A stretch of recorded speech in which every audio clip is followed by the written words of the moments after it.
Olá, pessoal, como vocês estão? Tudo bem? Como prometido, estou gravando aqui uma aula de revisão para geografia, cujo objetivo é corrigir a última edição da FUVEST, da prova dissertativa de geografia, com vistas a nos ajudar para a FUVEST desse ano, para essa segunda fase. A última FUVEST de geografia, ela, não vou mentir, ela foi desafiadora.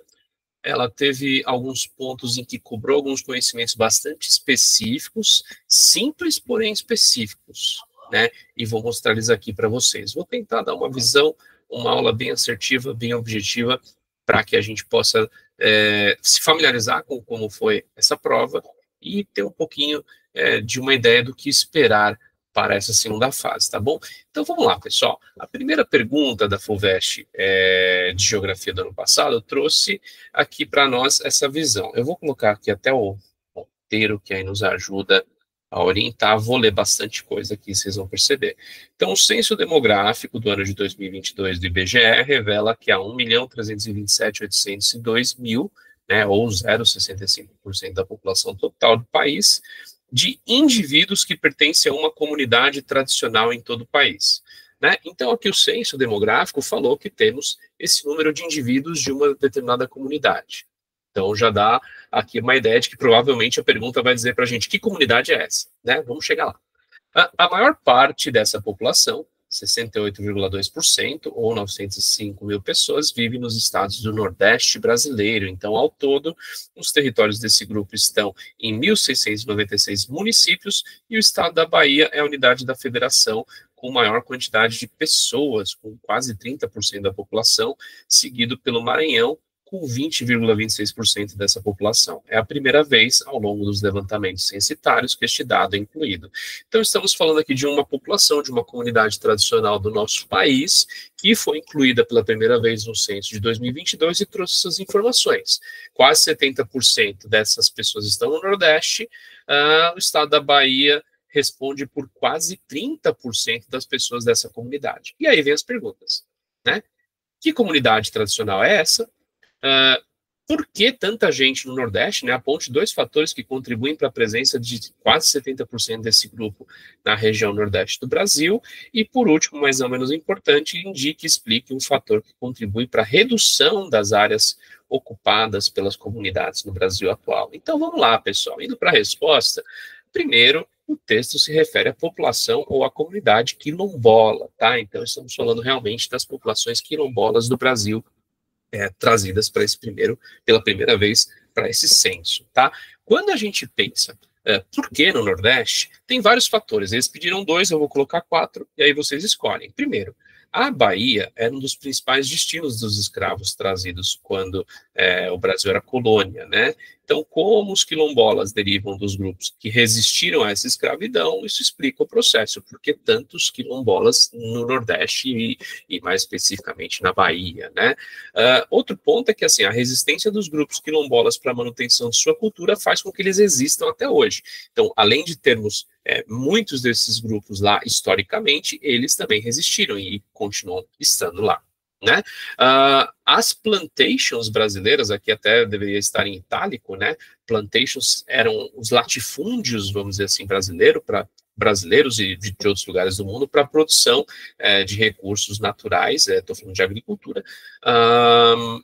produção agrícola, né? O melhor termo aqui para a gente arredondar certinho, para produção agrícola em larga escala, utilizando mão de obra escrava. Então, haviam perdão, plantations brasileiras nessa região, com o uso de mão de obra escrava africana para cana e para algodão, né? Então, isso é muito marcante aqui nessa área. E teve, no Nordeste, até hoje, tem uma forte influência histórica da cultura afro-brasileira.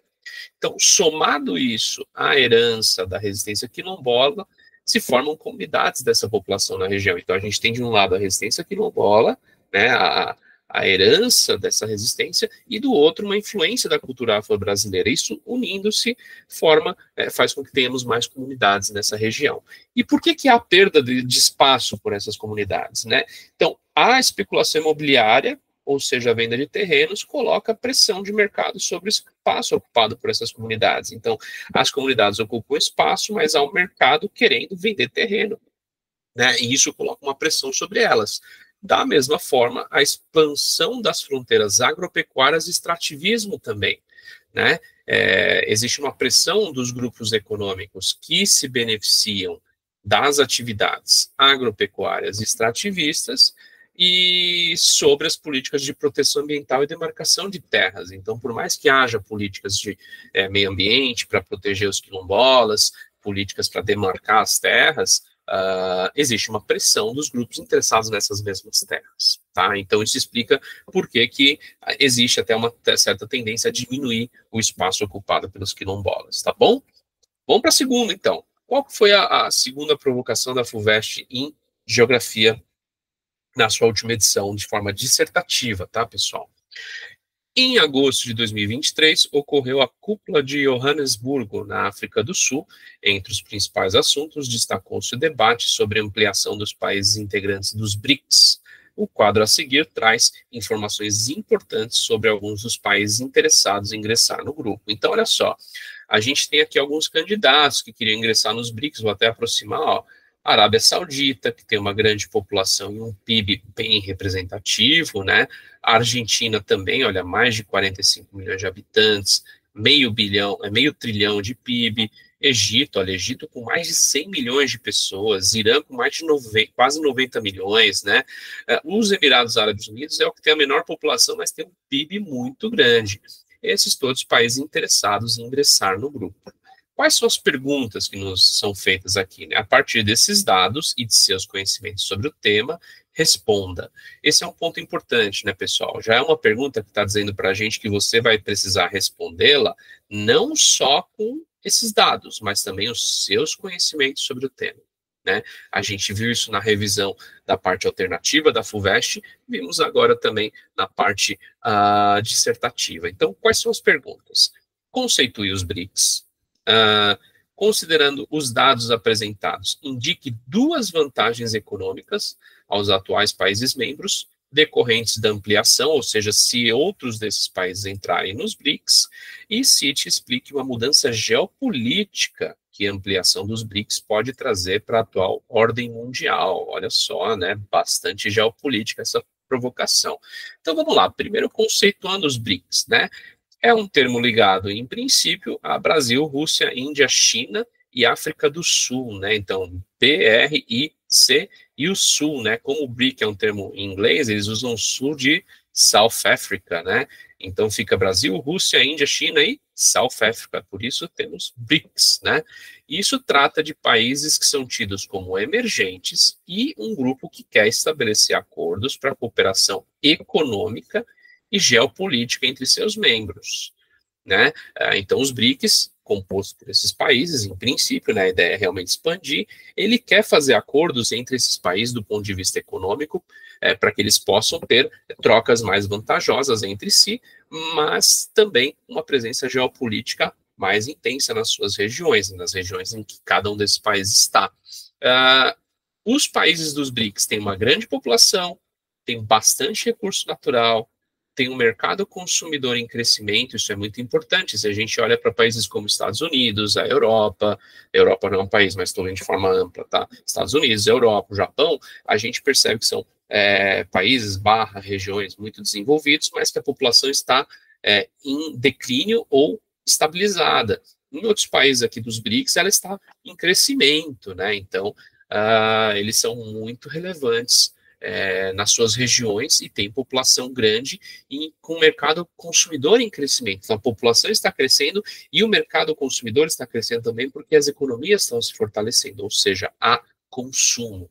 Então, esse seria o conceito bem até aprofundado dos BRICS, tá, pessoal? Quando a gente pensa nos benefícios que novos membros trariam para o grupo, eles pediram 2, eu vou colocar 3, ó, a ampliação do mercado consumidor dos países membros, ou seja, eu mostrei para vocês, e o quadro mostra muito claramente a população e a economia, né? Deixa eu continuar aqui na chamada, o Meet me deu um aviso, porque eu estou sozinho aqui gravando, né? Então, deixa eu avisar para ele que eu estou aqui. Então, um dos pontos, né, que a gente sabe que é positivo com novos países é realmente termos mais população consumidora, mais mercado consumidor para os membros. Se os países membros dos BRICS estão estabelecendo acordos para que tenham trocas mais facilitadas, né, seja em questões tarifárias, em benefícios outros, ter mais membros faz com que haja um mercado maior para consumir de todos que estão nos BRICS, tá bom? As trocas comerciais ficam maiores, se ampliam, se tornam mais intensas, né, entre os países membros, e a participação na economia mundial de cada um dos países que está nos BRICS se torna maior, né, ela se amplia. E aí tem uma terceira pergunta, pensando no contexto de nova ordem mundial, o que mais países nos BRICS pode mexer com a geopolítica dessa nova ordem, né? Tem duas grandes respostas aqui, mas eu queria lembrar um pouquinho, dando um passo para trás, conceituando essa visão de nova ordem mundial, né? Existe a tal da visão unipolar, em que os Estados Unidos é a grande potência econômica militar, a visão multipolar, com vários polos, né, econômicos relevantes, os próprios Estados Unidos, a Europa, e ali o polo, ali Japão, China, né, então com essas áreas de influência, e tem a teoria da nova ordem mundial, que é a mais ampla, que é a unimultipolar. Então, assim, você tem esses vários polos econômicos, mas tem um ator que são os Estados Unidos, que o seu poder militar desequilibra a balança geopolítica da ordem mundial, né? Então, se a gente pensa, por exemplo, nessa questão de multipolar, de polos econômicos da nova ordem mundial, o fortalecimento, que eu estou lendo a resposta agora que eu coloquei, tá? O fortalecimento do projeto geopolítico dos BRICS, considerando um protagonismo maior dos países emergentes nesse contexto de nova ordem mundial multipolar, né? Isso acaba acontecendo. Então, existe o fortalecimento desse projeto geopolítico. As instituições multilaterais, inclusive, desse projeto, né, dos BRICS, como o Banco de Desenvolvimento dos BRICS, tem um papel fundamental nisso, né? E isso opõe-se à hegemonia norte-americana no contexto de nova ordem mundial, inclusive de bancos de desenvolvimento como o Fundo Monetário Internacional e o Banco Mundial, que tem uma presença norte-americana muito forte, né? E isso também fortalece o famoso Sul global, né? Vocês já devem ter visto aquele mapa do Norte e Sul, em que põe o Norte rico e o Sul não rico, até uma linha meio torta, né? Ela inclui ali a Austrália, aquela coisa toda no Norte. O Sul global se fortalece, com os BRICS se fortalecendo nesse contexto da geopolítica, tá? Então, essa é uma resposta aí bem ampla a essa provocação e, com certeza, colocando alguma coisa dentro disso, a pergunta seria totalmente atendida com essa resposta, tá bom? Olha, a terceira provocação que a FUVEST fez, ela mostra, a figura a seguir apresenta a síntese da evolução do tempo em que as atividades humanas começaram a ter impacto significativo nos sistemas do planeta Terra, né, o tempo conhecido por antropoceno, né? A antropoceno é a era que o ser humano está, né? Antropo, né, de ser humano. As fases desse tempo são destacadas nessa escala aqui abaixo. Então, a gente tem um antropoceno antigo, que é de 7.000 a.C. até 1750 depois de Cristo. 1750 bate com o início da era industrial, né, que está aqui, a primeira revolução industrial na Inglaterra coincide com essa época, também viria aqui daqui a pouco a Revolução Francesa, que isso coincidiu e contribuiu para a Revolução Industrial acontecer na Inglaterra, quer dizer, a França estava em guerra, a Inglaterra em paz, a Inglaterra, né, tocou a Revolução Industrial. Até que a gente chega no ano 2000, onde de 2000 para os dias atuais a gente está nas medidas mitigadoras. O que é medida mitigadora? É uma medida que vem para reduzir, para diminuir, para mitigar o impacto da ação do ser humano no planeta na era industrial, tá bom? E aí vem as perguntas, né? A qual período geológico se refere o antropoceno? Pergunta extremamente específica, tá? Vocês vão perceber. Duas causas para a aceleração do impacto humano sobre os sistemas do planeta, considerando a era industrial, e a escala do tempo, né? Essa escala aqui, ela culmina na fase de medidas mitigadoras que eu falei para vocês. Cite e explique uma medida para minimizar o impacto da ação do homem, né, a ação do ser humano, perdão, sobre os sistemas do planeta Terra. Então, vamos lá. Antes de olhar as respostas, eu quero lembrar vocês da tabela cronoestratigráfica internacional. Eu vou aproximar até. Por quê? Essa tabela mostra para a gente os eons, eras e períodos, tá, do nosso planeta. E ela começa em 4.600 milhões, ou seja, 4,6 bilhões de anos atrás. A gente tinha esse momento aqui ádico, né, Hades, infernal, né, quer dizer, o planeta em formação. E a gente ficou aqui no pré-câmbrico ou pré-cambriano durante, olha, dos 4,6 bilhões até mais ou menos 540 milhões, ou seja, mais de 4 bilhões de anos, nesse momento aqui, pré-câmbrico, ou seja, antes da vida, né? Tem gente que fala que, alguns pesquisadores, que no Ediacarano aqui já surgiu a vida no nosso planeta, mas ela é muito associada à vida com a continuidade dessa régua, que é aqui no Fanerozoico, né? Então, é o famoso Éon Fanerozoico. Aí começou realmente a vida aqui no Fortuniano, né? O período câmbrico do Fanerozoico, e vocês veem a nossa régua de anos, né? Isso tudo são milhões de anos, ó, subindo, ó, 358 milhões. A partir daqui, ela vai subindo, ó, passa por todo aquele momento do Triássico, Jurássico. A gente vai chegar aqui no Cretácico, né? Que são ligados aos dinossauros, né? Então aqui, ó, 150 milhões de anos. A gente chega aqui, né? O Cretáceo termina nos 66 milhões de anos, né? A época associada com a queda do meteoro no nosso planeta, que extinguiu os dinossauros. Então a gente tem o fim aqui do Mesozoico, né? Conectado com os dinossauros até chegar no Quaternário. Tá bom, pessoal?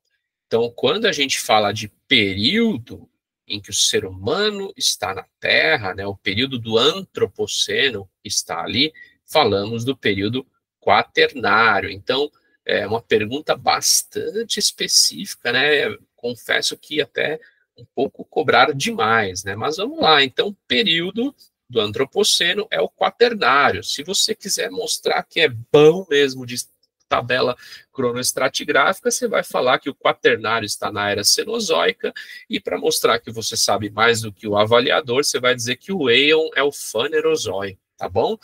Mas o importante é a gente saber que o Antropoceno, o período que o ser humano está na Terra, está conectado com o Quaternário, tá bom? Olhando para os impactos da Revolução Industrial no nosso planeta, que era a segunda pergunta, são várias as causas para o impacto do ser humano aumentar com a Revolução Industrial. Então, a Revolução Industrial faz com que o impacto do ser humano aumente no planeta. Quais são as causas, né? Maior poluição da atmosfera é uma delas, né? Porque a Revolução Industrial foi baseada, em princípio, na máquina a vapor e depois nas máquinas com os combustíveis fósseis, né, principalmente o motor a diesel, né, então realmente bastante poluentes. A máquina a vapor, tudo bem, produzia vapor de água, mas esse vapor, ele era produzido a partir da queima de algo para gerar calor nessa água. E o que era queimado? Carvão queimado, muito poluente, tá? Mais exploração dos recursos naturais, como carvão, a própria água, o ferro, né? Então, entra aqui o impacto do ser humano aumentando, a população aumentou, né? Com a ampliação da urbanização e atividades agropecuárias, e o desmatamento causado pelo ser humano aumentou também com a Revolução Industrial, né? Então, motivos do impacto do ser humano ampliarem na Revolução Industrial são vários. Eles pediram 2, colocamos 4. E aí vem, né, qual seria a principal medida mitigadora quando a gente pensa dos anos 2000 em diante, né? A principal medida é, sem dúvida, a redução da emissão de gases poluentes, né? Aqui o professor escreveu errado.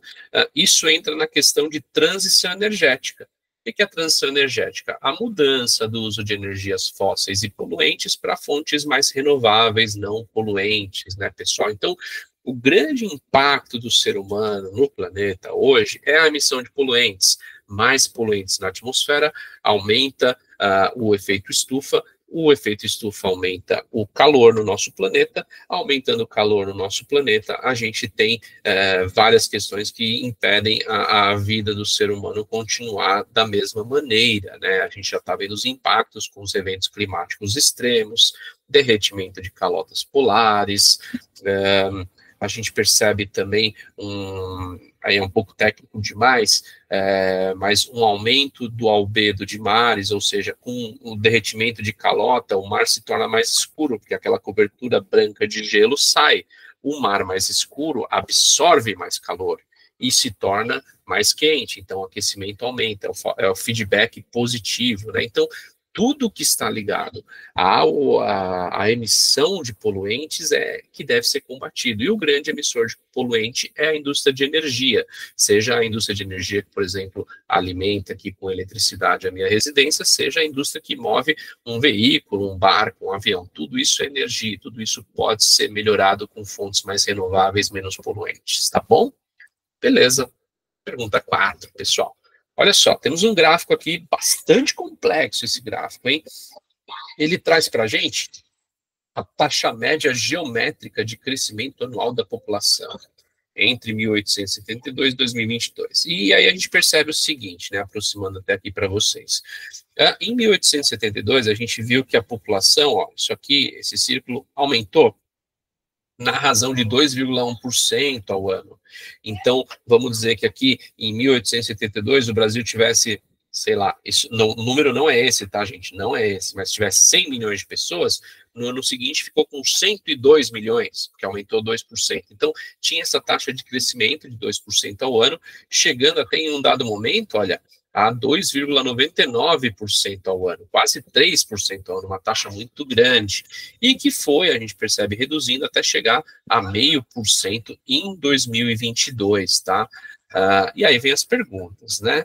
A partir dos seus conhecimentos sobre o tema, então, novamente, é a pergunta que vai considerar o gráfico, mas os seus conhecimentos, principalmente, conceitue a taxa média geométrica de crescimento anual da população.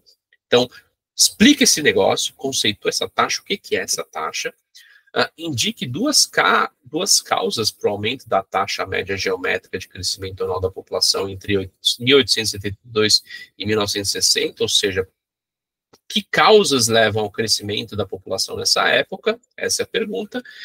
E cite e explique uma consequência da queda da taxa média geométrica de crescimento anual da população na atualidade, ou seja, pegando 2022, uma taxa de só 0,5%, o que isso pode causar? Tá? Então vamos lá, pessoal. Primeiro, conceituando a taxa média geométrica. Essa taxa se refere ao percentual, né? O percentual é sempre uma razão matemática, né? 1 sobre 100, 1%, né? Então é o percentual de aumento da população de determinado local. Então, como eu falei para vocês, se o país tinha 100 milhões de pessoas, foi para 102 milhões, essa população aumentou em 2%. Essa é a taxa. Só que o que faz a gente ver esse aumento ou até diminuição? Tem que considerar natalidade e mortalidade, ou seja, quanta gente nasceu versus quanta gente morreu, que é o aumento vegetativo de um país, mas também tem que considerar o saldo migratório, ou seja, quantas pessoas entraram e quantas pessoas saíram do país naquele período em determinado ano, né? Esse é o período que a gente avalia. Então, naquele ano, gente, quanta gente morreu, quanta gente entrou no Brasil, quanta gente saiu do Brasil. Olha, considerando todo mundo que nasceu, que morreu, que entrou, que saiu, a população cresceu 2%. Essa é a taxa, tá? Essa é a definição da taxa que a pergunta nos propõe. E aí vem uma provocação, né? Entre 1872 e 1960, o que aconteceu, né, que influenciou o crescimento da população, né? Principalmente, pessoal, o crescimento ligado à queda nas taxas de mortalidade. A gente falou bastante em aula dessa pergunta, quando a gente falou de transição demográfica. A gente falou, olha, gente, em meados do século XIX, muita gente nascia e muita gente morria. Isso foi mudando. Por quê? Maior acesso à saúde, a oferta de serviços aumentou com o avanço da urbanização, né, consequência, inclusive, da industrialização.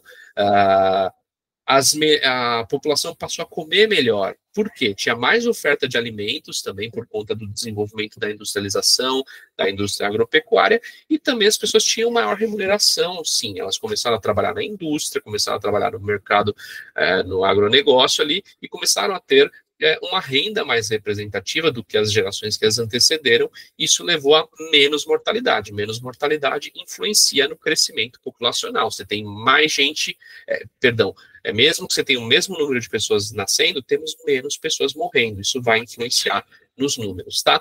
Mas o que aconteceu nesse período também? Um grande fluxo migratório de europeus para o Brasil. Né? A gente sabe que depois da abolição da escravatura, em 1888, muitos europeus vieram para o Brasil, né? A população, à época, não ofertava tantos empregos para as pessoas negras, que passaram por um processo de favelização, né? Então, não só não houve uma reparação à escravidão, como não se dava emprego ao ex-escravo, à ex-escrava, que foi favelizado.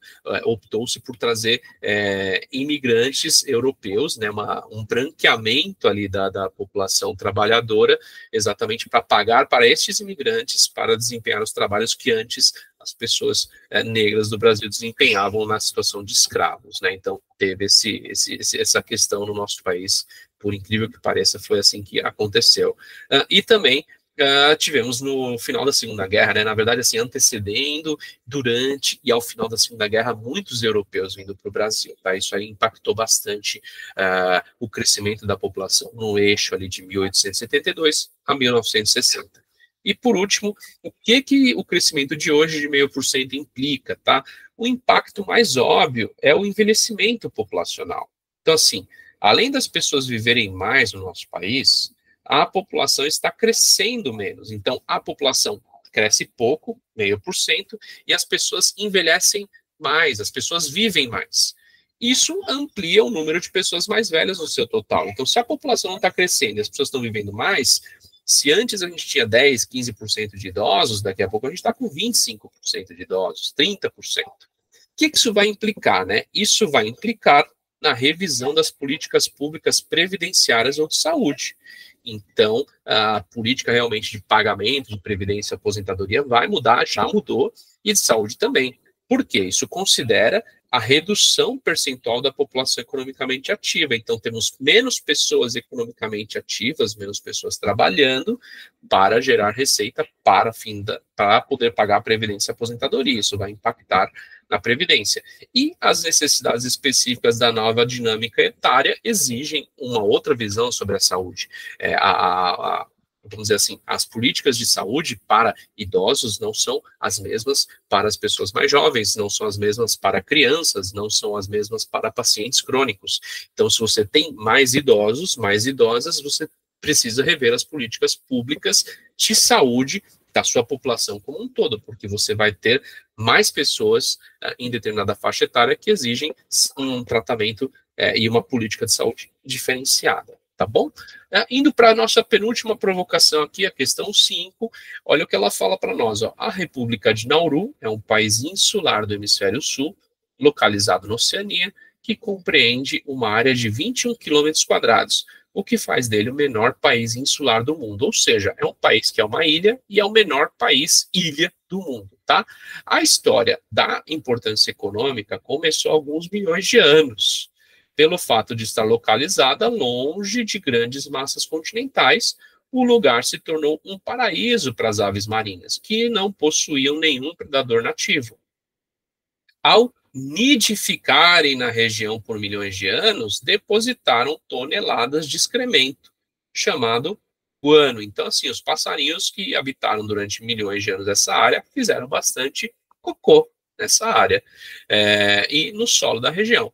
Com a sedimentação desse material, né? Então, a sedimentação, a gente sabe que são camadas de sedimentos sobre camadas de sedimentos, rochas ricas em fósforo se tornaram o principal afloramento no local, sendo ponto-chave da história futura do país. Em 1907, com a descoberta de fosfato, amplamente utilizado na agricultura e na produção de explosivos, Nauru se tornou o segundo país do mundo em renda per capita. Então, em 1907, por causa do cocô de milhões de anos dos passarinhos, sedimentado, rochas com fosfato surgiram em Nauru e fez com que esse país explorasse esse recurso e fosse a segunda maior renda per capita do mundo. Uma ilhazinha, assim, de gente muito rica explorando o fosfato do cocô do passarinho. No entanto, as reservas se exauriram, ou seja, acabaram. As florestas foram dizimadas e o ecossistema costeiro foi totalmente degradado, levando Nauru a ocupar a 76ª posição no ranking atual de PIB per capita. Então, na questão de um século, mais ou menos, foi de segundo lugar no ranking mundial para 76º. Então, vamos lá, pessoal. Considerando todo esse texto, vem as perguntas, né? Qual o nome desse processo, né? Cite um recurso do Brasil que sofreu um processo análogo ao descrito no texto, né, e justificar a resposta, e cite e explique uma medida que poderia ter sido adotada para mitigar, ou seja, para reduzir o declínio da economia nauruana, né? Então, qual que é o processo que está aqui, pessoal? Temos degradação ambiental, exploração predatória dos recursos naturais e o tal, finalmente, ecocídio, né? Ou seja, vamos dizer assim, a morte do ecossistema. Então, o ecossistema que estava ali previsto e o meio ambiente com ele conectado foi morto, né? O ecocídio, né? Então, a gente arrebenta ali com o ecossistema da região. E o que aconteceu de parecido no Brasil? Talvez o melhor exemplo seja a exploração do manganês do Amapá. Então, na região da Serra do Navio, que fica no Amapá, houve uma superexploração desse recurso para atender aos interesses dos Estados Unidos por mais de 4 décadas, né? Mais de 40 anos explorando o manganês do Amapá, o que levou ao exaurimento do recurso, acabou o manganês do Amapá, degradação do meio ambiente, mudanças na morfologia da região, né? Então mudou o relevo do Amapá em função da exploração do manganês, e a economia também foi muito impactada. De certa forma, tudo que aconteceu em Nauru aconteceu aqui no Amapá. Então, olhando para isso, olhando para o que aconteceu, o que os nauruanos podiam ter feito de diferente, né? E realmente, essa reserva, pessoal, ela deveria ter sido explorada de forma mais sustentável e gerida pelo governo do país. E, ao mesmo tempo, né, como o foco, né, pessoal, lembrando da pergunta, ela fala o que os nauruanos podiam ter feito para reduzir o impacto da economia. Você vê que no espaço ali de tempo relativamente curto, em um século, o país foi de segundo PIB mundial para 76º. O que aconteceu, né? Então, a economia foi para o buraco. Então, além disso, além de explorar esse recurso de forma mais sustentável, o governo deveria também formular proposições para diversificação da economia. E o turismo seria uma atividade, por exemplo, com esse potencial. A gente sabe que as ilhas do Pacífico, onde fica o Nauru, são ilhas com enorme potencial turístico. Por exemplo, Havaí. Olha só, o Havaí fica no Pacífico também, entre várias outras ilhas ali, Fiji, Vanuatu, né, Polinésia, toda a região ali que a gente sabe que tem muito potencial turístico, é muito explorada para isso, né? Porque Nauru não. Né, focou tanto no fosfato, exauriu o fosfato, a economia foi para o buraco, e eu não rimei de propósito, tá bom? Mas esses são pontos que eles podiam ter feito de diferente. Legal? E para nossa última provocação, pessoal, questão 6, olha só. Observe as imagens do litoral do município de Balneário Camboriú, em Santa Catarina, e leia o texto a seguir. Estão aqui as imagens do Balneário Camboriú, em abril de 2021 e em maio de 2023. Dá para perceber, né, que aqui, olha o tamanho da praia aqui, e olha o tamanho da praia aqui, quer dizer, alguma coisa aconteceu, e a gente olha assim e fala, deve ser maré baixa, maré alta, mas não é tão simples assim, vamos ver.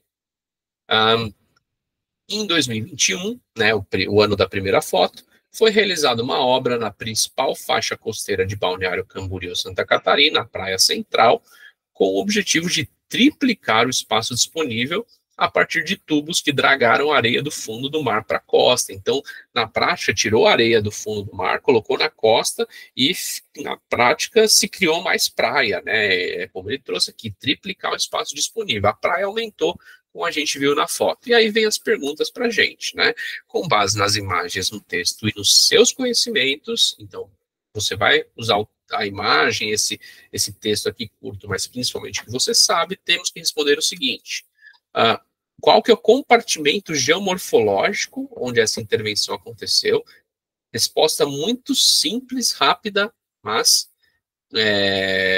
bastante desafiadora, porque é bastante específica, tá? Mas vocês vão ver que é algo muito simples. Citar 2 consequências dessa intervenção que sejam favoráveis à economia, afinal de contas é para isso que foi feito, né? Para ter mais praia. E uma consequência da intervenção desfavorável ao meio ambiente, tá bom? Então, assim, primeira pergunta, compartimento geomorfológico, gente. A costa do ponto de vista da geomorfologia do nosso país, ela é chamada de planície costeira ou planície litorânea, tá? Esse é o compartimento geomorfológico relacionado às praias do Brasil, tá? Resposta super simples, direta, mais complexa porque é específica, mas foi assim essa prova, essa avaliação. Então, um ponto interessante é se familiarizarem com o relevo brasileiro, né? O Brasil, a divisão de relevo mais aceita e mais conhecida é realmente a atual de Jurandir Ross, que prevê planícies, planaltos e depressões. Familiarizem-se com essa visão, que vai ajudar bastante, com certeza, se for provocadas sobre isso, tá? Segunda pergunta fala qual foi o benefício financeiro econômico disso, né? Algumas potenciais consequências positivas à economia são desenvolvimento da construção civil, novas potencialidades, então você pode construir novos quiosques ali, você teve a construção civil atuando na dragagem, né, dessa areia para a terra, aumento da praia e tudo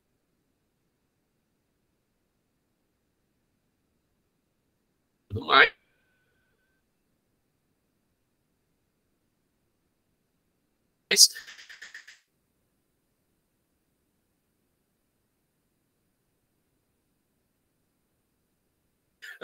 Você estimular o turismo da região, com mais praia para ser ocupada, então o potencial de turistas aumenta, né, pessoal? Várias são elas, entre as quais estão, muda a geomorfologia da costa, então isso causa mudanças no processo de erosão marinha e sedimentação, então a erosão nada mais é do que a movimentação de massas de sedimentos e para onde esses sedimentos vão, isso muda, porque você tirou sedimentos dali, então o processo erosivo muda, para onde esse sedimento vai, muda também, a praia pode ter mudança ali na parte de água, onde começa a ter água encontrando com a terra, de repente pode se tornar uma praia do tombo, ou ficar extremamente plana até um determinado momento em que tem uma queda brusca. São mudanças assim que, em alguns casos, podem ser até imprevisíveis, porque está mexendo no relevo dessa região costeira, né? Outro ponto, né, o habitat natural da fauna é impactado, isso causa mudanças para várias espécies, isso é inegável, e você tem mais conchas na praia, né, porque existe uma retirada de conchas das áreas menos rasas junto com a areia, e se vocês não sabem, se vocês encontram conchas na praia, não peguem, não levem as conchas da praia, isso é uma grande bandeira levantada pelas pessoas que defendem o meio ambiente, porque as conchas nada mais são do que abrigo de animais marinhos que precisam daquela casa. Então, se você encontra a concha, deixe na praia, porque ela pode ser pequenininha, mas vai ter um animal pequenininho que precisa dela. E quando ele aumentar, esse animal ele vai querer uma concha maior, que vai estar disponível também ali, só não vai estar disponível se alguém tirar de lá. Então, a partir do momento que você move grandes camadas de areia, você move também grandes volumes de concha, tira a casa de vários bichinhos e volta na questão do habitat natural da fauna marinha impactado, pessoal. Então era isso que eu tinha para trazer para vocês, a título de revisão da prova dissertativa da última edição da FUVEST. Eu espero ter conseguido atingir o que vocês imaginavam, né, de objetivo com essa fala para vocês, com essa revisão, e fico à disposição, está aqui o meu e-mail, também no WhatsApp, está aqui no grupo do Mafalda para todos e para todas vocês. Espero que tenha uma ótima prova, todo mundo aprovado e aprovada, e a gente tem a oportunidade de se ver na USP em futuros encontros. Pessoal, sucesso. Obrigadão. Até mais.